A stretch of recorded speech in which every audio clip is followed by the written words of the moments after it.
এক হচ্ছে সেনাপ্রধান ওয়াকারুজ্জামান যে কোনো সময় তার তক্তা পালট হতে পারে নিশ্চিত। এখন তিনি ভারতের কথা শুনে দৌড়দৌড়ি করছেন নাকি নিজের গর্দান বাঁচানোর জন্য দৌড়দৌড়ি করছেন, সেটা এখন বড় প্রশ্ন। সেটা ভবিষ্যৎ বলে দেবে। আর একটা খবর হচ্ছে ডক্টর মোহাম্মদ ইউনূস তিনি প্রাণান্তকর চেষ্টা করছেন বিভিন্ন দেশে যোগাযোগ করার। ফ্রান্স, ইটালি, জার্মানি, তারপর আপনার কি বলে স্পেন, যে কোনো একটা ইউরোপিয়ান দেশে গিয়ে তা থাকার জন্য ব্যবস্থা, এরকম একটা চেষ্টা উনি করছেন। অলরেডি ফ্রান্স না করে দিয়েছে, ইটালির মেনোলি না করে দিয়েছে, জার্মান চ্যান্সেলর না করে দিয়েছে। এখন বাকি রইল আর দু চারটে দেশ, কিন্তু ইউএই আর আপনার সৌদি আরব এরা না করেছে কি করেনি সেই খবর এখনো পর্যন্ত আমাদের কাছে এসে পৌঁছায়নি। তবে উনি প্রাণান্তকর চেষ্টা করছেন। এদিকে দেশের মিডিয়াকে দিয়ে এমন ভাবে একটা প্রচার করছেন যেন কিছুই ঘটেনি, কিছুই হবে না, এরকম একটা উনি একটা পরিবেশ তৈরি করার চেষ্টা করছেন। সেখানে বড় খিলাড়ি হচ্ছে গিয়ে ওই ডাস্টবিন শফিক। তিনি এখন এই পুরো মিডিয়াকে কন্ট্রোল করছেন। আর একটা নতুন খবর যেটা আপনাদের চোখের সামনে তৈরি হচ্ছে, আপনারা কতটা ধরতে পারছেন কতটা ধরতে পারছেন না তা আমি জানি না, কিন্তু একটু খেয়াল করলেই বুঝতে পারবেন যে আপনাদের চোখের সামনে কিছু একটা পরিবর্তন হচ্ছে। ভোরের আলো ফুটতে লেগে গেছে, নতুন সূর্য, আলো দাও আলো দাও। আমি দুটো ভিডিও আপনাদের দেখাই। আগে তো চুপি চুপি হতো মিছিল, এখন দিনের বেলা হচ্ছে, রাতের বেলা হচ্ছে আওয়ামী লীগের মিছিল। আমি বলেছিলাম না, এ হচ্ছে গিয়ে এক সংক্রমণ ব্যাধির মতো ধীরে ধীরে ধীরে ধীরে ছড়িয়ে পড়বে। সামনের দিনগুলোতে আরো বেশি হবে, আপনারা একটু ওয়েট করুন। 6 মাস আগে পর্যন্ত মানুষ আমায় অতি বড় আওয়ামী লীগ আমায় প্রশ্ন করতেন, আপনি কি করে বলছেন এই কথাগুলো। তখন আমি বলেছিলাম সময় বলে দেবে। কেন বলে দেবে সময় সেটা আমি বলছি, কিন্তু আগে ভিডিও দুটো দেখুন।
এখন বুঝতে পারছেন, আগে রাতে হতো, ঝটিকা মিছিল হতো, এখন ঢাকার বুকে, নারায়ণগঞ্জের বুকের বিশাল এখন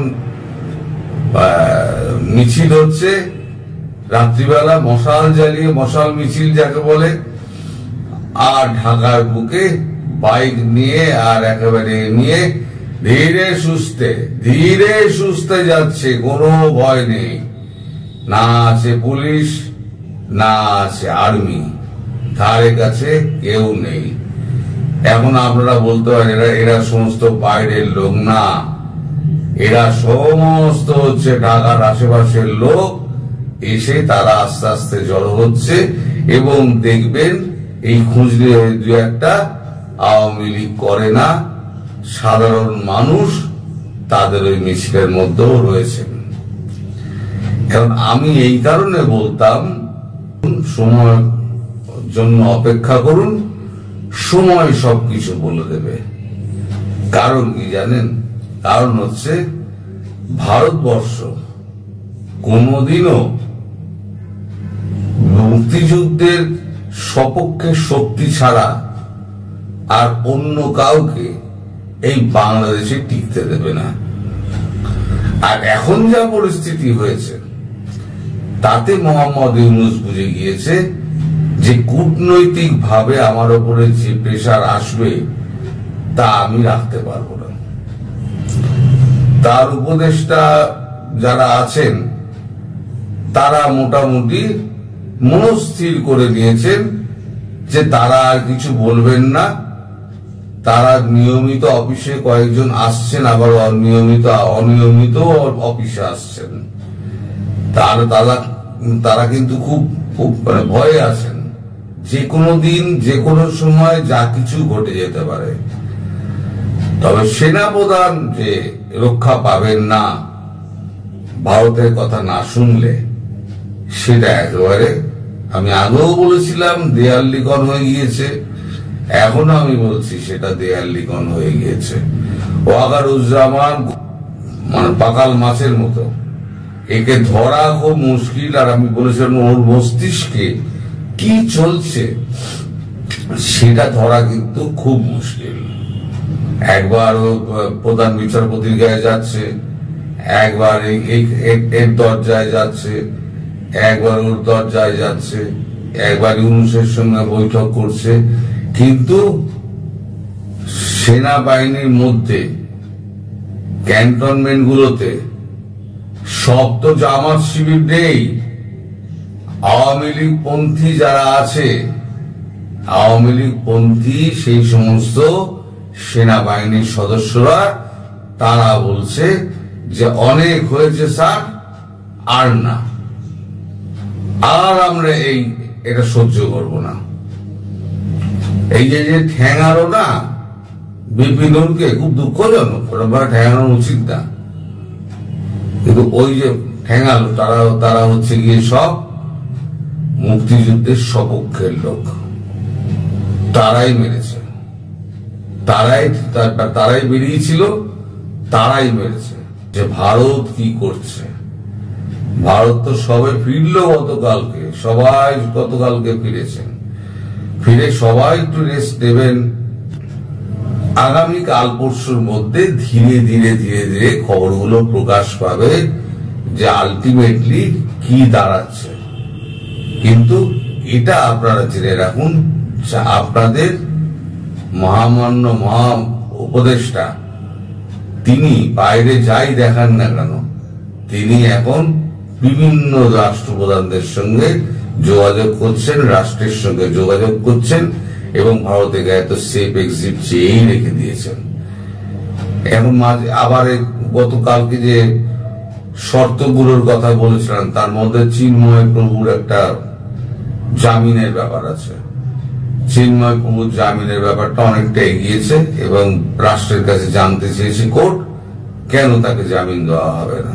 এবার রাষ্ট্র উত্তর দিক, উত্তরে যদি গোলমাল হয় তাহলে পরে তো কপালে দুঃখ আছে, আর উত্তর যদি ঠিকঠাক হয় তাহলে চিন্ময় প্রভুর জামিনটা হয়ে যাবে। আশা করা যাচ্ছে চিন্ময় প্রভুর জামিন এবার হয়ে যাবে, আর যদি না হয় ভারত তার ব্যবস্থা নেবে।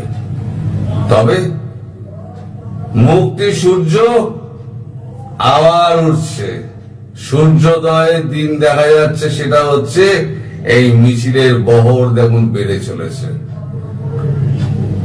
লম্বা চওড়ায় এই মিছিল কিন্তু বেড়ে চলেছে। এই মিছিল কিন্তু ধীরে ধীরে ধীরে ধীরে সমস্ত বাংলাদেশ জুড়ে এই মিছিলগুলো আরম্ভ হয়ে যাবে। ধন্যবাদ আওয়ামী লীগ কর্মীদের, তারা এতদিন বাদে তারা জেগেছে, তারা 13 মাস বাদে জেগেছে, কিন্তু যখন জেগেছে তখন জানবেন যার এর একেবারে শেষ থেকে তারা ছাড়বে, তার আগে তারা ঘরে ঢুকবে না। শুনুন, বাংলাদেশের মানুষের প্রতি যে অত্যাচার, হিন্দুদের প্রতি অত্যাচার যে হচ্ছে, সেই নিয়ে আমাদের দেশে কিন্তু এখন মাইকিং চলছে। শুনুন, চুপচাপ শুনুন।